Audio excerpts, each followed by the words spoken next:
नमस्कार, दोपहर 12 बजे के समाचारों में आपका स्वागत है। मैं हूं अलका सिंह। समाचारों में सबसे पहले हेडलाइंस।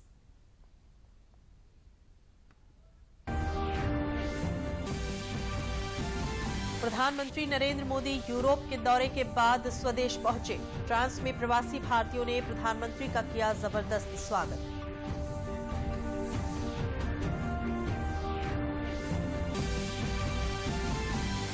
प्रदेश में सघन मिशन इंद्रधनुष अभियान के तीसरे चरण की हुई शुरुआत। टीकाकरण से छूटी हुई गर्भवती महिलाओं और 2 वर्ष तक के सभी बच्चों का हो रहा है टीकाकरण।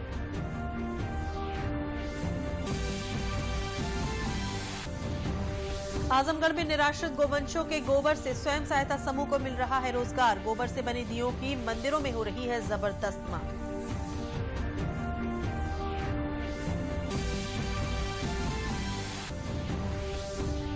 और प्रदेश के सरकारी स्कूलों में प्रवेश के लिए बच्चों में बढ़ा उत्साह। वाराणसी में लक्ष्य के सापेक्ष 176% बच्चों ने सरकारी स्कूलों में लिया प्रवेश।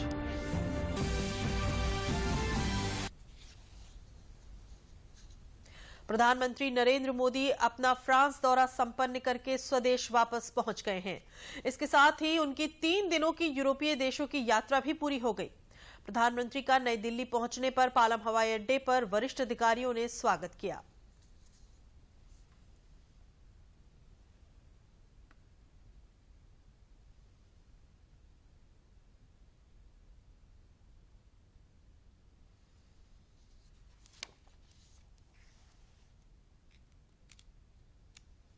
प्रधानमंत्री नरेंद्र मोदी ने अपने फ्रांस दौरे को बहुत सफल बताया।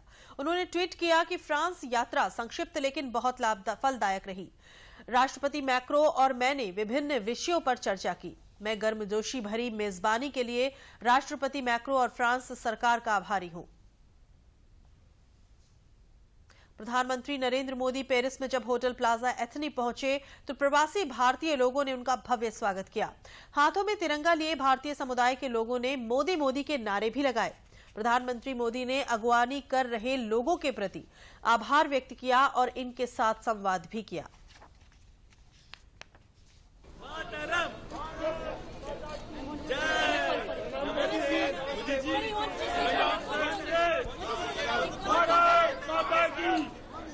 मोदी जी वंदे मातरम, वंदे मातरम, जय Modi.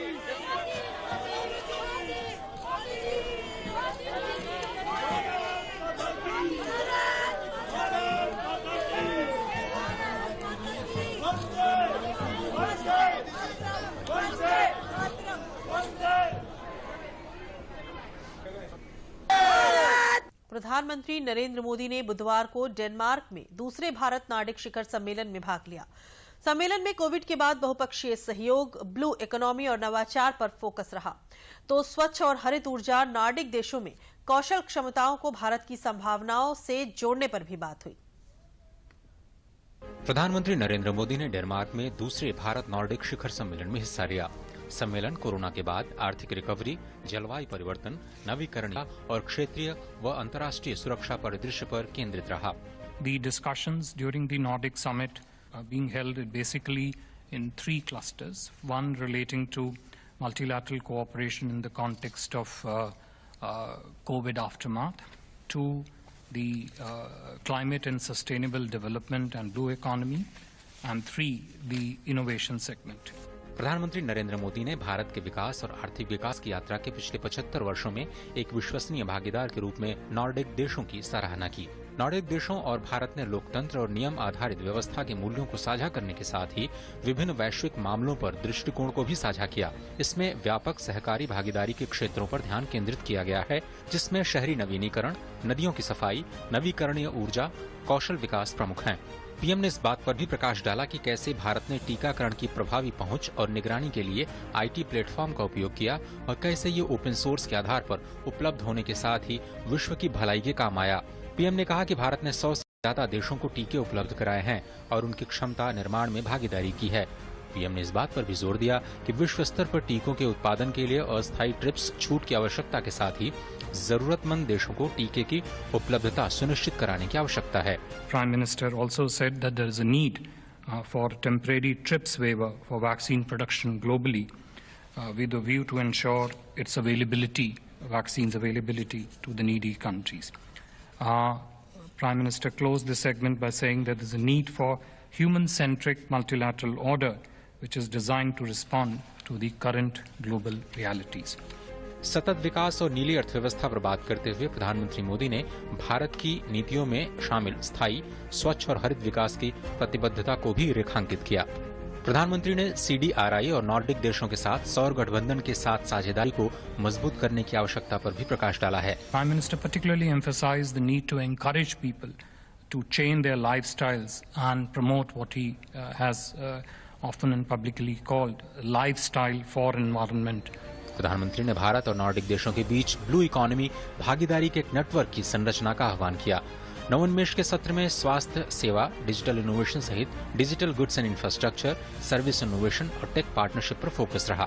Ambitious agenda of partnership, which I said earlier on, will seek to combine and converge the skill capabilities, the innovation capabilities, the technology capabilities in Nordic countries with the opportunities in India, and I think will set the basis for a very strong trade, investment and technology partnerships in months and years ahead. प्रधानमंत्री ने कहा कि Bharat Nordic शिखर सम्मेलन इस क्षेत्र के साथ भारत के संबंधों को बढ़ावा देने में एक लंबा सफर तय करेगा। उन्होंने कहा कि हमारे देश मिलकर बहुत कुछ हासिल कर सकते हैं और वैश्विक समृद्धि और सतत विकास में योगदान भी कर सकते हैं। उल्लेखनीय है कि स्टॉकहोम में आयोजित शिखर सम्मेलन में 2018 में पहली बार भारत एक मंच पर समूह के रूप में नॉर्डिक देशों के साथ जुड़ा था। राष्ट्रपति रामनाथ कोविंद पूर्वोत्तर के 4 दिवसीय दौरे के दौरान आज मिजोरम का दौरा करेंगे। राष्ट्रपति रामनाथ कोविंद आज आइजोल में मिजोरम विश्वविद्यालय के 16वीं दीक्षांत समारोह को संबोधित भी करेंगे। इससे पहले राष्ट्रपति रामनाथ कोविंद असम के अपने दौरे के दौरान आजादी का अमृत महोत्सव के हिस्से के रूप में डोर्नियर मंत्रालय द्वारा आयोजित पूर्वोत्तर महोत्सव के समापन समारोह में भाग लिया। इसके साथ ही राष्ट्रपति रामनाथ कोविंद ने तामुलपुर में बोडो साहित्य सभा के 61वें वार्षिक सम्मेलन को संबोधित किया। राष्ट्रपति ने सम्मेलन को संबोधित करते हुए पूर्वोत्तर में हो रहे विकास कार्यों और राज्य सरकारों की जमकर सराहना की।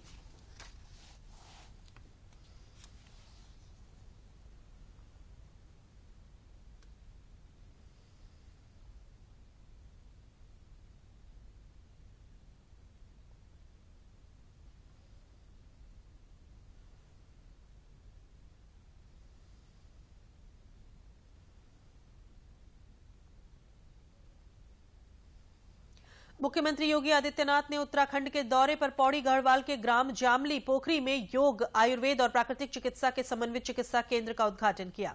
उन्होंने कहा कि हेल्थ टूरिज्म आयुर्वेद, योग और प्राकृतिक चिकित्सा से ही प्रारंभ हुआ है। इस कार्य को और बेहतरीन ढंग से आगे बढ़ाया जाना चाहिए। इस अवसर पर उन्होंने वृक्षारोपण भी किया।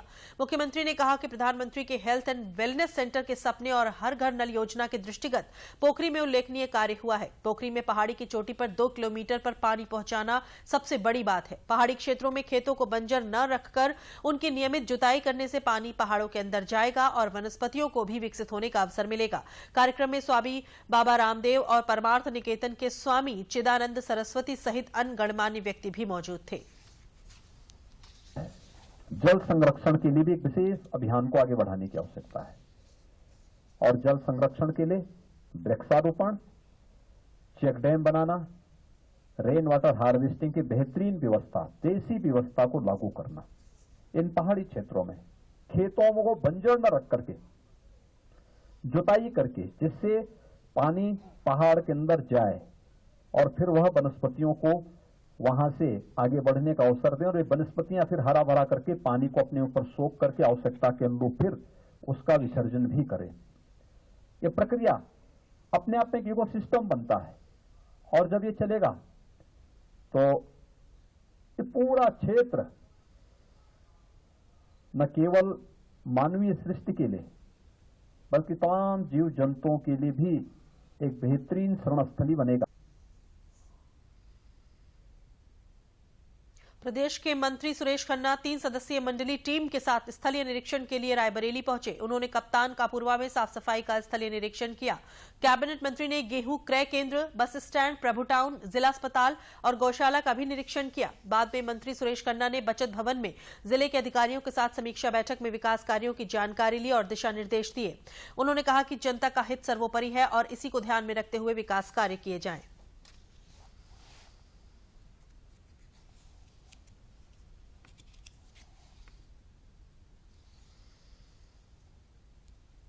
है उसकी तरफ लोगों ने ध्यान आकर्षित किया था कि जो पब्लिक इनकन्वीनियंस होती है जी सर, ट्रांसपोर्टेशन में पब्लिक आवागमन में इनकन्वीनियंस होती है, उसकी वजह से हम लोग यहाँ पर आए खास तौर से। और एक ये बड़ी असुविधा है इस क्षेत्र की, इसलिए खास तौर से स्थल निरीक्षण करने के लिए आए। अब इसका समाधान ढूंढ रहे हैं, जो सभी लोगों को स्वीकार्य होगा ऐसा समाधान किया जाएगा। माननीय मंत्री सुरेश खन्ना जी आए थे, उन्होंने पूरा हमारे अस्पताल का निरीक्षण किया, जनरल वार्ड किया और ओपीडी देखा। तो सारी व्यवस्था हमारी सुव्यवस्थित थी। दवाइयों की उपलब्धता के बारे में पूछा तो हमने कहा कि हमारे सारी दवाइयाँ उपलब्ध है, मरीजों को बाहर से दवा नहीं लिखी जा रही है और रोज नई चादर दी जाती, खाना दिया जाता है, सारी सुविधाएं अस्पताल से ही निःशुल्क मुहैया कराई जा रही है।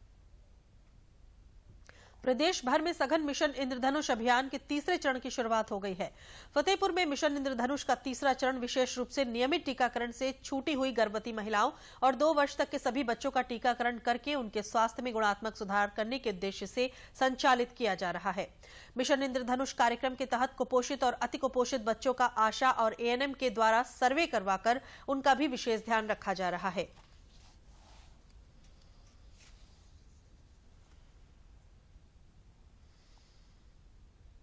जो सायं बहन बच्चे हैं, जो कुपोषित बच्चे हैं, उनके लिए भी पूरे गांव में जो सर्वे कराया गया है, आईडीएसपी जो आंगनबाड़ी हैं उन्होंने सारे बच्चों को वजन किया है और जिन बच्चों को वजन कम है उनको वो ला के जो है पीएससी में जो है एमआईएसयू दिखाती हैं और जिनका वजन बहुत ज़्यादा कम, जो अति कुपोषित है, उनको जो फिर जो अपना एनआरसी बना हुआ है जिला अस्पताल फतेहपुर में वहाँ भर्ती कराया जाता है। ये कराया जाता है, उनका रहता है 14 दिन रखा जाता है। जब इनको इम्प्रूवमेंट हो जाता है तो अब जो इनको छुट्टी कर दी जाती है, फिर उनका लगातार फॉलोअप भी किया जाता है इन आशाओं इनम द्वारा। आईएमआई का जो सेशन चल रहा है, 3 फेज हैं, इससे जो हमारा जो टीकाकरण है इसमें जो है काफ़ी इम्प्रूवमेंट हुआ है। इंद्रधनुष जो चल रहा है उसका जो परिणाम आ रहा है, बहुत अच्छा रिजल्ट आ रहा है और इससे जो माताएं हैं, वो गर्भवती माताएं जो हैं उनको वैक्सीनेशन दिया जा रहा है। जो बच्चे हैं उनको वैक्सीनेशन दिया जा रहा है। कुछ बच्चे ऐसे होते हैं जो छूट जाते हैं, मतलब वैक्सीनेशन के समय कभी उनकी माताएं उनको लेके अपने मायके चली जाती हैं या आउट ऑफ स्टेशन हो जाते हैं, तो उनको भी इस मिशन इंद्रधनुष के तहत बहुत अच्छा फ़ायदा मिल रहा है। कोई भी बच्चा छूट नहीं रहा है, ना कोई गर्भवती महिलाएं छूट रही हैं। जानकारी मिलती है और सबको ही आता है, कहीं बाहर नहीं जाना पड़ता है। जब से हुआ है यहाँ पे तो बाहर नहीं जाना पड़ता है, डॉक्टर दीदी है अच्छे समझाती हैं, बताती हैं, तो कहीं नहीं जाना पड़ता है। आशा दीदी हैं, वो भी पूरी जानकारियाँ देती हैं। मैंने वाला टीका लगवाया है, मुझको बहुत अच्छा लगता है और मुझे हर सुविधा यहाँ मिलती है। हमें सेंटर खुल गए, हमें सब सुविधा मिलती है, तो है तो कहीं जाना भी नहीं पड़ता। मेरे वहाँ सेंटर खुल गए तो इसकी वजह से हम कहीं जाते भी नहीं हैं, मुझे हर सुविधा यहाँ मिलती है। आजमगढ़ के नगरीय विकास अभिकरण विभाग यानी डूडा प्रशासन द्वारा स्थापित गौशालाओं से एकत्र हुए निराश्रित गोवंशों के गोबर से स्वयं सहायता समूह को रोजगार दे रहा है और स्वयं सहायता समूह की महिलाएं गोबर से दीपक बनाने का कार्य कर रही हैं। स्वयं सहायता समूह द्वारा प्रतिमाह 10,000 गोबर के दियों का निर्माण किया जा रहा है, जिसमें बाती के रूप में रुई भी लगी रहती है। मंदिरों में गोबर से बने दियों की जबरदस्त मांग हो रही है और गोबर के निस्तारण का कार्य भी बखूबी हो रहा है। डे एनुवेलेंस के अंतर्गत नगरीय क्षेत्र में हमारी स्वयं सहायता समूह है शासकीय गौशाला के गोबर से दिए का निर्माण कर रहे हैं, जिसमें जो निराश्रित गोवंश हैं उनको शासन की जो मंशा है उनको संरक्षित करने के लिए और एक आय का स्रोत भी बढ़ सके महिलाओं का, उसके लिए भी ये आवश्यक है। और इसमें हमारी रोशनी स्वयं सहायता समूह की महिलाएं गाय के गोबर से दिए का निर्माण कर रही हैं वो 1 महीने में 10,000 गोबर के रई का निर्माण कर चुकी हैं। उन्होंने मंदिरों के आसपास जो दुकान है उनको सप्लाई किया है और काफ़ी अच्छा जनता का वो मिल रहा है इसमें। इसके अलावा ये दीपक को और उपयोगी बनाने के लिए निर्माण करते समय है उसमें रुई की बाती लगाती हैं जिससे लोगों को आसानी हो सके, केवल तेल डालना है और जलाना है। मेरा नाम संजू निषाद है और हम रोशनी महिला समूह से जुड़े हैं और हम उसमें सचिव हैं। और ये गौशाला से गोबर आता है, हम उसको 10 लोग की टीम है, हम उसे बनाते हैं और मंदिर पे जाता है, जलता है, हम लोगों को अच्छा लगता है और इससे हमारा रोजगार भी चल रहा है, घर बैठे काम भी मिला है हम लोगों को, वही करते हैं हम लोग अपना। अच्छा लगता है करने में, पैसा भी मिलता है कि हम लोग गोबर गौशाला से मिलता है, नगर पालिका से हम लोग उसको बनाते हैं, अपना रोजगार घर मिला है, बैठकर हम लोग करते हैं अपना। और सब मंदिर जाता है और जड़ता है और हम लोग के इससे बहुत अथुआ मिलता है, सुकून मिलता है, अच्छा मिलता है कि हम लोग का हाथ का बनाया और सब मंदिर जल रहा है पूजा पाठ करने के लिए। स्कूल चलो अभियान के तहत स्कूलों में नामांकन के मामले में वाराणसी का पूरे प्रदेश में प्रथम स्थान रहा है। वाराणसी में लक्ष्य के सापेक्ष 176% बच्चों ने स्कूलों में नामांकन कराया है। बेसिक शिक्षा अधिकारी राकेश कुमार सिंह ने बताया कि इस वर्ष 10,000 प्राइवेट स्कूलों के बच्चों ने सरकारी स्कूलों में नामांकन कराया है, जो हमारे लिए गर्व की बात है। उन्होंने बताया कि कायाकल्प योजना से सरकारी स्कूलों की स्थिति को बेहतर लगातार बनाया जा रहा है और अब लोगों में सरकारी विद्यालयों के प्रति विश्वास बढ़ रहा है।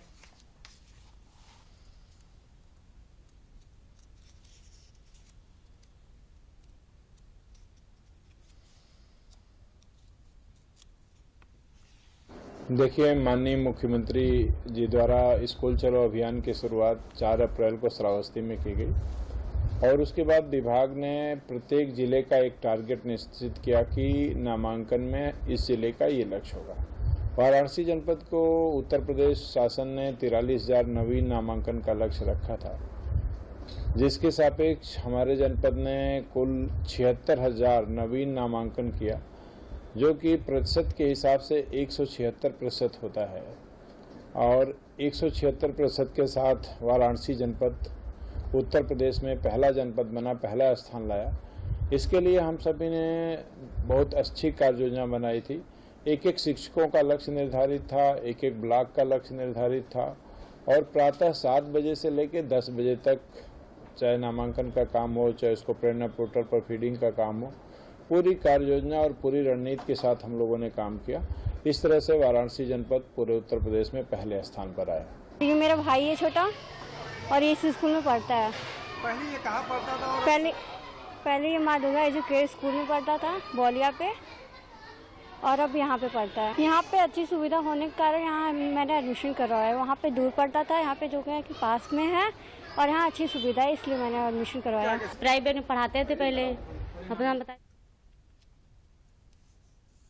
भारतीय रिजर्व बैंक ने मुख्य ब्याज दरों में बढ़ोतरी का ऐलान किया है। केंद्रीय बैंक ने रेपो रेट में 40 बेसिस पॉइंट बढ़ोतरी की घोषणा की और अब इसे 4 से बढ़ाकर 4.4% कर दिया गया है। भारतीय रिजर्व बैंक के गवर्नर शक्तिकांत दास ने एक बयान में इसकी घोषणा की। रेपो रेट बढ़ने से क्या होगा असर, देखें इस रिपोर्ट में। बढ़ती महंगाई को देखते हुए आरबीआई ने मुख्य ब्याज दरों में बढ़ोतरी का ऐलान कर दिया है। रेपो दर में 0.4% की बढ़ोतरी की गई है और ये बढ़कर के 4.4% हो गई है। सीआरआर में भी 0.5% की बढ़त के बाद सीआरआर 4.5% हो गया। मई 2020 के बाद पहली बार ब्याज दरों में ये बढ़ोतरी की गई है। महंगाई के 17 महीने के उच्चतम स्तर पर पहुंचने के बाद ये फैसला हुआ है। आरबीआई की मौद्रिक नीति समिति ने एक सुर में इस बात पर सहमति जताई कि विकास को सहारा देने के साथ ही महंगाई दर को काबू में रखना वक्त की सबसे बड़ी प्राथमिकता है। The Monetary Policy Committee voted unanimously to increase the policy repo rate by 40 basis points, by 40 basis points to 4.40% with immediate effect. Consequently, the standing deposit facility rate stands adjusted to 4.15% and the marginal standing facility rate and bank rate to 4.65%. The MPC also decided to unanimously remain accommodative while focusing on withdrawal of accommodation to ensure that inflation remains within the target going forward while supporting growth. दरअसल कई देशों में महंगाई 30 से 40 सालों के उच्चतम स्तर पर है, तो कच्चे तेल की कीमत $100 प्रति बैरल से ऊपर बनी हुई है। मार्च में पूरी दुनिया में खाद्य पदार्थों की कीमतों में बढ़ोतरी हुई। कोविड की वजह से दुनिया के विकास दर में 1% की कमी की आशंका है। आरबीआई ने स्पष्ट तौर पर कहा है कि महंगाई पर काबू रखने और विकास को सहारा देने के लिए वो प्रतिबद्ध है। Globally, inflation is rising alarmingly and spreading fast. Geopolitical tensions are ratcheting up inflation to their highest levels in the last 3 to 4 decades in major economies, while moderating external demand. Global crude prices, that is crude oil prices, are ruling above $100 per barrel, and they remain volatile. भारतीय अर्थव्यवस्था में विकास की गति को बरकरार रखने, इसे समावेशी बनाने के लिए महंगाई पर काबू पाना बेहद जरूरी है और इसलिए आर्थिक और वित्तीय स्थायित्व के साथ साथ विकास की दर को तभी बरकरार रखा जा सकता है जब देश में महंगाई काबू में रहे। ऐसे में आरबीआई का यह कदम बेहद जरूरी हो गया था।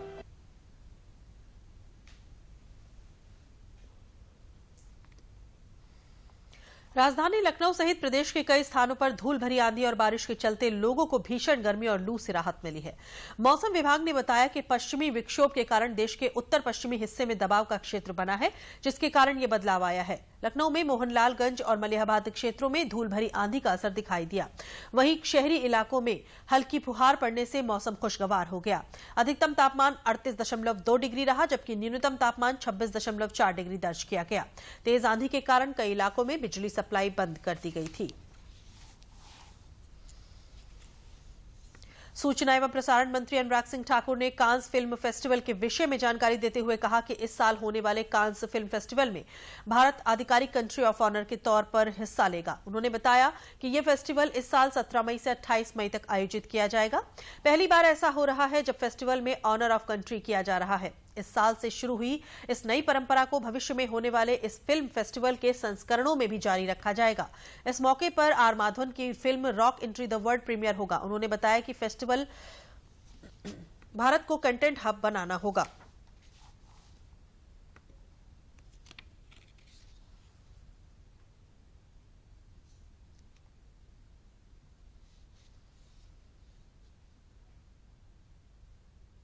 कंट्री ऑफ ऑनर में कान नेक्स्ट जो उसमें भी 5 नए स्टार्टअप्स को वहां पर जाने का अवसर मिलेगा।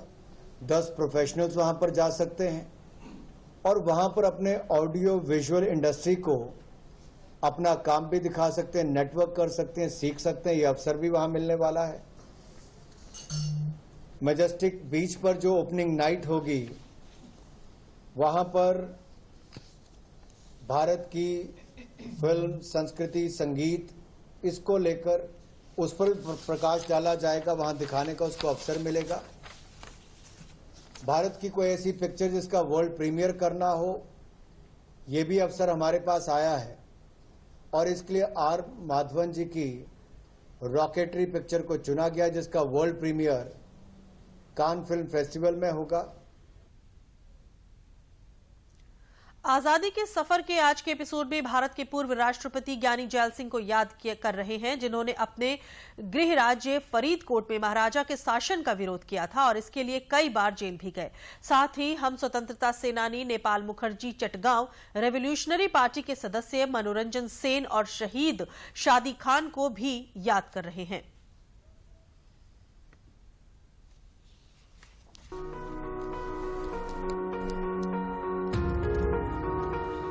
आज की इस कड़ी में हम स्वतंत्रता सेनानी और भारत के पूर्व राष्ट्रपति ज्ञानी जैल सिंह को याद कर रहे हैं, जिनका जन्म 5 मई 1916 को पंजाब के फरीदकोट में हुआ था। जैल सिंह महज 15 वर्ष की उम्र में ही स्वतंत्रता आंदोलन में सक्रिय हो गए थे। 1938 में उन्होंने अपने गृह जिले फरीदकोट में कांग्रेस पार्टी से संबद्ध एक राजनीतिक संगठन प्रजामंडल की स्थापना की। पुलिस ने उन्हें गिरफ्तार कर लिया और 5 साल की जेल की सजा दी गई।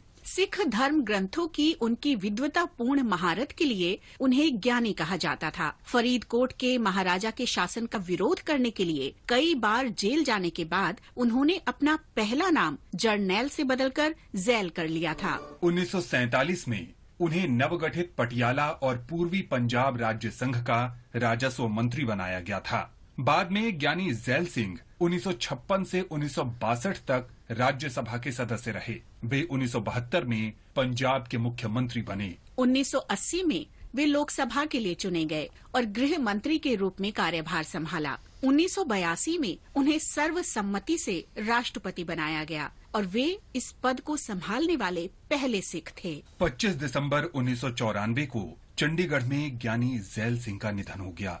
हम इस महान भारतीय को नमन करते हैं। हम क्रांतिकारी स्वतंत्रता सेनानी नेपाल मुखर्जी को भी याद कर रहे हैं, जिन्हें 5 मई 1917 को राजनीतिक बंदी बनाया गया था। ढाका जिले के निवासी नेपाल मुखर्जी ढाका अनुशीलन समिति के साथ साथ युगांतर पार्टी के एक प्रमुख सदस्य भी थे। वो क्रांतिकारी अतुल घोष और युगांतर पार्टी के अन्य प्रमुख सदस्यों के घनिष्ठ सहयोगी थे। नेपाल मुखर्जी को 1916 में नजरबंद किया गया था और 5 मई 1917 को राजनीतिक बंदी बनाया गया। उन्हें 4 जनवरी 1919 को रिहा कर दिया गया और बाद में फिर से गिरफ्तार कर लिया गया था। जून 1926 में कोमिला में नजरबंदी के दौरान नेपाल मुखर्जी की मृत्यु हो गई।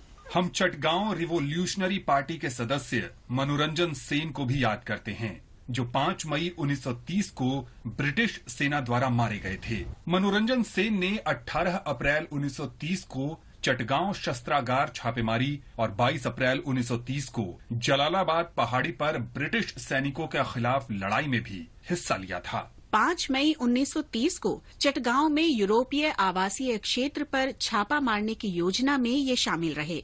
मनोरंजन सेन को सैन्य गार्डों ने उस समय घेर लिया और मुठभेड़ में मार डाला। भारत के इस महान सपूत को हम नमन करते हैं।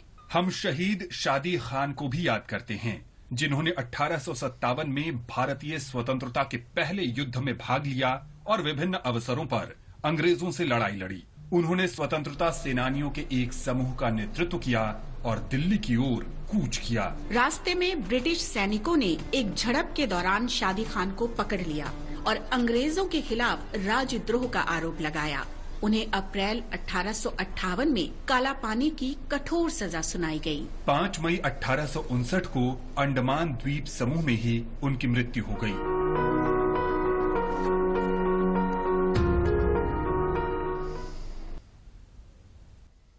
अंत में प्रमुख समाचार एक बार फिर।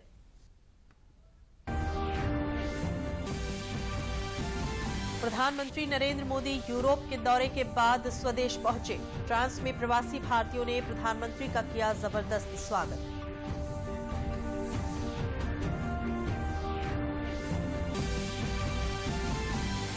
प्रदेश में सघन मिशन इंद्रधनुष अभियान के तीसरे चरण की हुई शुरुआत। टीकाकरण से छूटी हुई गर्भवती महिलाओं और 2 वर्ष तक के सभी बच्चों का हो रहा है टीकाकरण।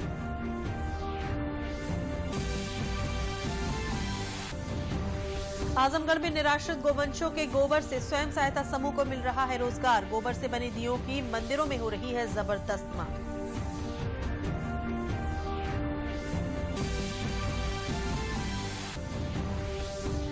और प्रदेश के सरकारी स्कूलों में प्रवेश के लिए बच्चों में बढ़ा उत्साह। वाराणसी में लक्ष्य के सापेक्ष 176% बच्चों ने सरकारी स्कूलों में लिया प्रवेश।